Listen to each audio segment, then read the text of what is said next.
This is the second. On this one, today is the 1st of September, 2018. It's the second to a tape that I put up.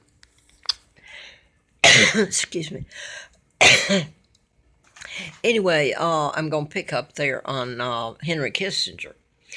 He was demanding, it's where they had me in that little clinic. Couldn't move. I knew everything they were doing. There was a doctor behind me. I was up on the table. And if I'm not mistaken, he had a mask on too. I know he did. And like surgical. Now you got Victor Gonzalez standing there, a so-called doctor who had put the something in the coffee, and that's when it happened. Rohypnol, is that what they call it? I think. I don't know. He's a doctor. They're doctors, so you got it. Okay, Henry Kissinger is on the other end, is what I found out later. He's demanding that the Brits follow through with whatever hostage pay to keep me alive, keep them from lobotomizing me. There were 6 doctors across the hall, and I kept thinking about they're in gowns and surgical, and I know there was at least 3 women in it, and I could see across there, and I thought if I could only tell them, but they were there where the phone call was at, and the doctor behind me had a phone hookup. Oh, okay. Did I? Okay, I started this over. Excuse me. And I'm terrified. I can hear what they're going to do to me. And the phone call, they waited, and the phone call came through, and evidently Great Britain, my family, excuse me, my nose itches. So, um, so they crossed their palms, Henry Kissinger, Nixon, and all this. And I live to die another day, is it quite simply, and my children. And, beg pardon if, listen to this, uh, McCain had to have known all about me, um, and all of this. They've all known in the State Department. They've probably known it all over Congress, for God's sake. From the day I was kidnapped and they took down my father, of course they do.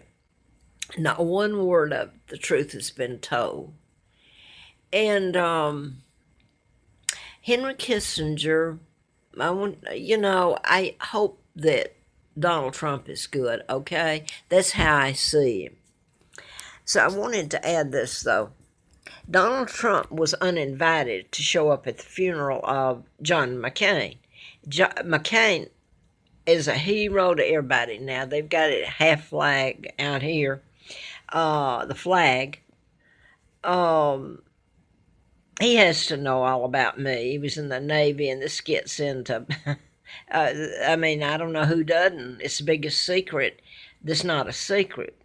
Anyway, um, Donald Trump was told that it'd be best that he didn't show up, so you all have heard that. And now then, and I like Ryan from Wisconsin, but hey, my mom was from Wisconsin. She was the Queen of England. She's my mom. In 1936, she should have remained. But then this is all about taking down my dad and getting away with it and saying he married Wallace Simpson, a lie. And by the way, it's my understanding too, if you could get a hold of it, my father was not quite as tall as the double that's used a lot in here, and it wasn't this one. And he doesn't even really look like my father if you look close enough to him.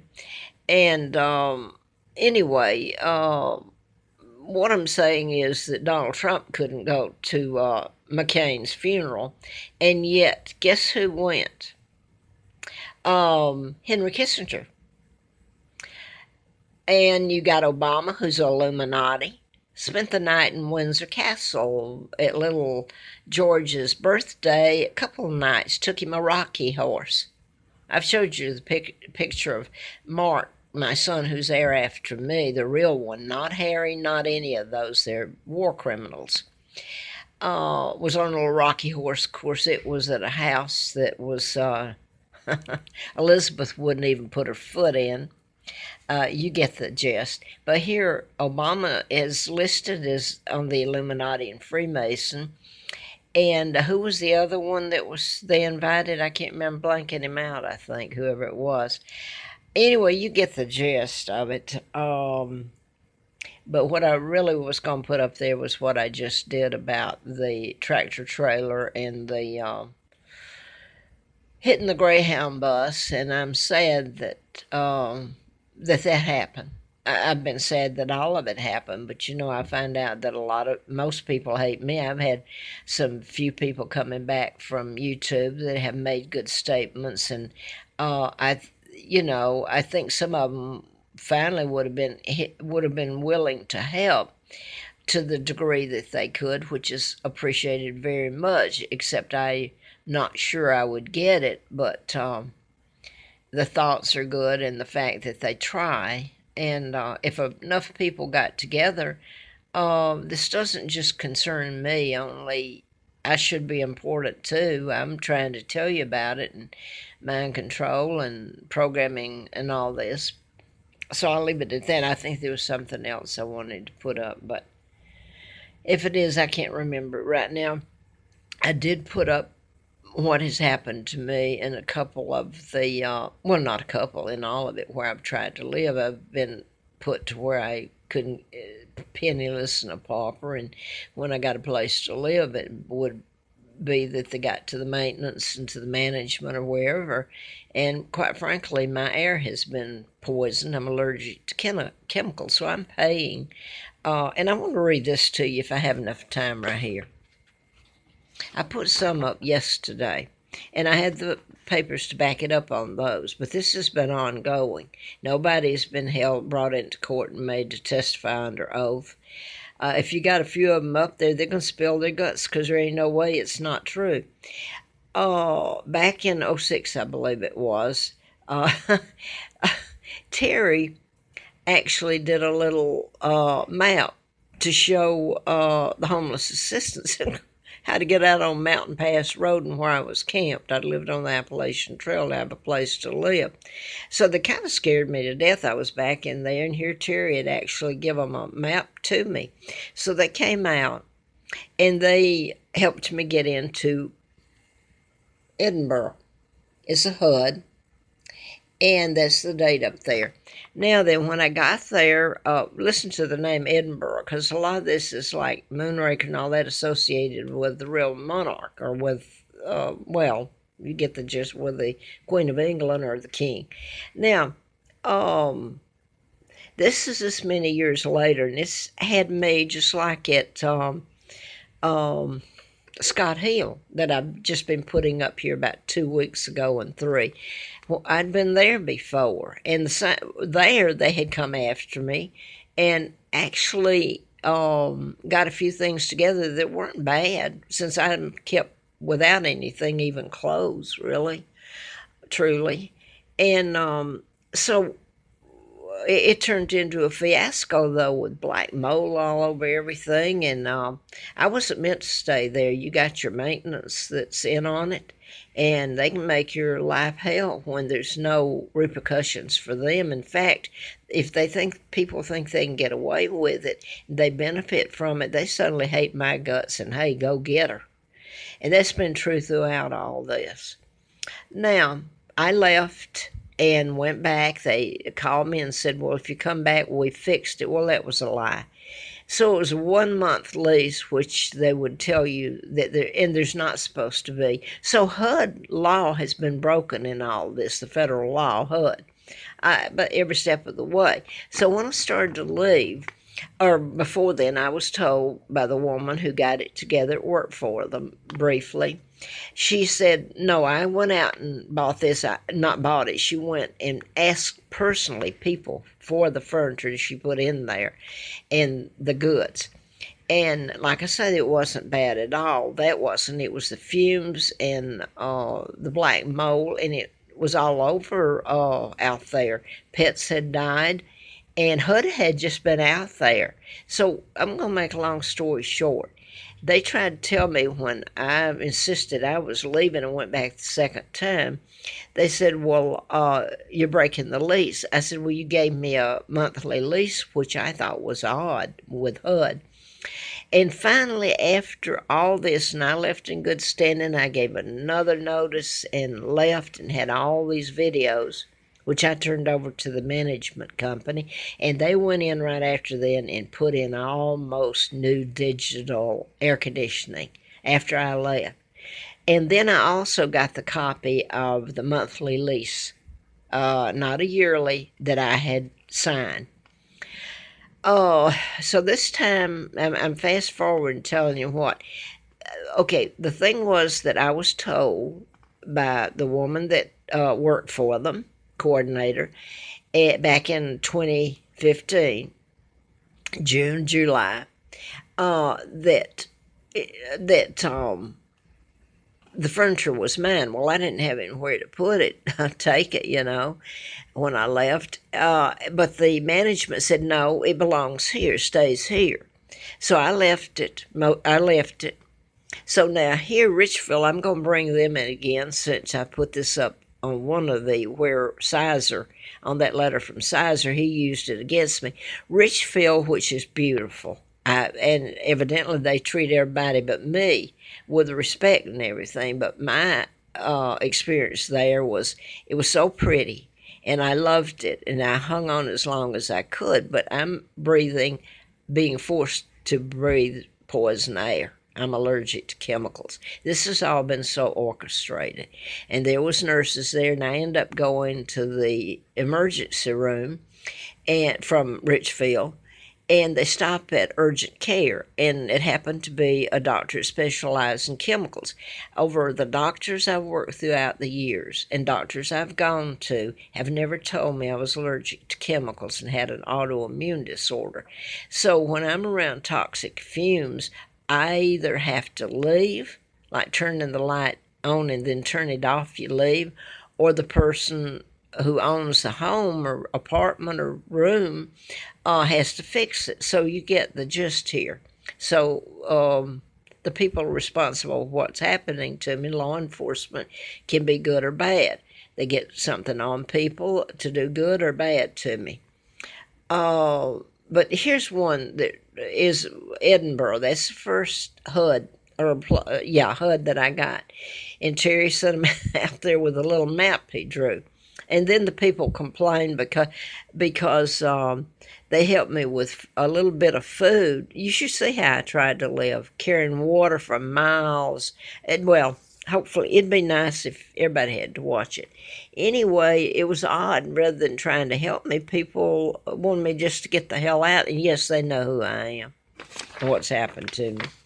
Anyway, I went to Edinburgh, and here you've got, and I'm sure they're going to love this, you got the one who's head of maintenance there, oddly enough, on this huge cabin looking beautiful, right down the street from where I would walk up Mountain Pass Road and go up the old trail to have a place to live, or try to have a place to live, and then on up to Full Heart Knob. So he's watched me over the years beg, plead, walk, freeze, starve. Now he's maintenance up here. And he's married to a woman who, her family really are prominent here in Roanoke. But then he even knocked on the door when I got so sick there with chemicals being deliberately put in there.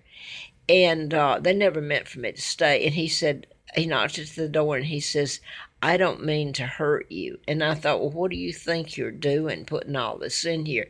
And Carol Simon, Roger Simon, who's probably still there, she got my apartment there when I left.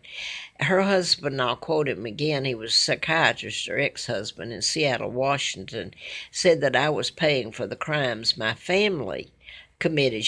They're talking about the Holocaust. I'm not sure that's the reason I'm going through this, but that's what she said. I don't know what she was doing there. Long story short, at first when I moved there, and they all still have their jobs. This woman here that signed it, and the secretary, At first, the secretary, when I was living there, she came and put her head down one day. They had a meeting or something, and I guess so nobody else would hear it. She put her head down and she went by and she says they shouldn't kill the messenger. She was talking about me because that's really what I've been doing, is telling people what's going on. Now, over the years, I had to leave because I was so sick. I don't know. I think maybe I stayed there 6 months, seven, and left. Then I'm put in to going back, begging to go back to the same people. I've tried to leave Roanoke, I'm run back. And the same thing done all over again. Over time, my God, I'm 79 years old. I can't walk anymore and do that. So, to make a long story short, Richfield, when I left there for the same reasons, which was nice, but not to me, they stated that I left the reason. Oh, remember I said that I went back. Terry took me a couple of years ago and I reapplied, and it was up in the good section, and I could have afforded that one. Took me in there, and he was living there, and he's broken every lease in the book. And here they love him. Well, I like Terry. I just wish that I wish there had been a whole thing would be told. They used against me that I couldn't come back there. Finally, she told me I could. Isn't that cute? That I could come back, and then of course I couldn't. And the reason used was that I left my belongings there. Well, what happened is when I went there, the church, Methodist Church in Salem, donated some furniture to me, whatever I had, except for one piece of sofa I think I bought from somebody who died or there in the Richfield. And when I was trying to make sure I got rid of everything, and they wanted it back, the church wanted it back, though, all the furniture they donated, it wasn't all that much, but it furnished it. Okay, so that was told that they wanted it back, and I made every arrangement to clear it out. And I tried selling a few of the things before I left to ensure that I had everything right. Granted, I'm leaving because they should be arrested for what they're doing to me. But I sold the TV that was given to me, well, to the girl down the hall, and that can be noted who she was. I sold it to her, and right away somebody comes up. Well, she come up, and she says, look, I can't take the TV. They've come and told me I couldn't buy it, that you'd have to give me my money back. So I gave her money back. So you get the gist in all this. Now then, I've gone back over time to Edinburgh. Remember, Scott Hill called me back. I've just mentioned them. 3 years later, almost exactly to the day, they called me. I went out there and I went back. I had to leave because, my God, it was all over again what they were doing. They never meant for me to stay. And I came back up here where I'm at now. I've been here over a year. I came back here, may not be here much longer, but anyway, the same thing happened when they asked me to come back the second time, and they were going to fix things. They're sorry the first happened. The first you'd have to hear because it's against every HUD in law in the book. But hey, I can't get an attorney. They could really bother me in the fact that it left me. I told them I wasn't going to pay the last August. I come back here after I'd been out there 2 times this year, 3 years from the last 2 times I went out there. That's enough. I paid them while I was there. They created the situation that made me leave. And now then they can say I left owing them, and I can't even get a HUD when they should be sued, all of them, put in jail. Anyway, this was a letter from Edinburgh, and it's by Jennifer Sink. As far as I know, she's still there. Now she's saying that in accordance to Edinburgh Square's residential